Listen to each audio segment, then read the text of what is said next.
Today I'm talking about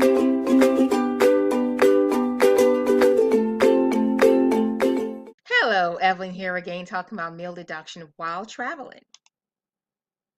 Now, there is a difference between meal deduction when you're eating locally and when you're eating while traveling. Some business owners think that when they stop for breakfast on their way to work, that meal is deductible. I've had to catch it a couple of times in my clients' books. But that notion is wrong. Just because meal entertainment is deductible does not mean every single meal you eat out is deductible. If you're not engaging in the business meeting while local, then the meal is deductible only if you're traveling for business. So stopping at McDonald's on your way to work is not a deductible meal expense. To be considered a business travel meal, the travel is for business required. The travel is for business purpose. It's required by the business.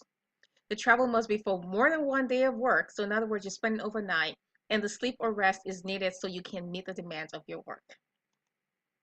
Meals eaten for non-business purposes in the ordinary course of the business day is non-deductible, while meals eaten while traveling for business purpose is deductible. So in other words, you don't get to go out to eat with your wife and write off as a meal expense. No, the rest of us don't get to do it, so you don't get to do it for business.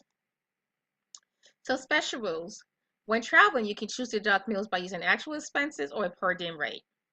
Employees can also be reimbursed with per diem rate. So if your employees travel on your behalf, you can also reimburse them with a per diem rate.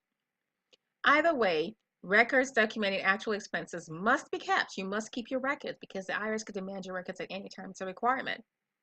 So the per diem rate, if you're going for at a high cost area, is $71, and it's $60 if it's a low cost area. And here I put a link to the IRS notice showing you what the high cost areas are. So if you need to search to see where you're traveling to and what the rate is, you can look at that notice.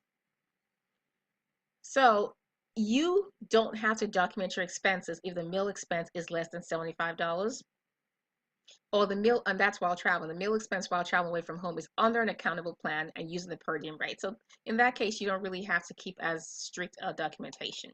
So if you like what you see in this video, you want more of this kind of video, please be sure to like my video or subscribe to my channel. Thank you for watching. I look forward to seeing you in the next video.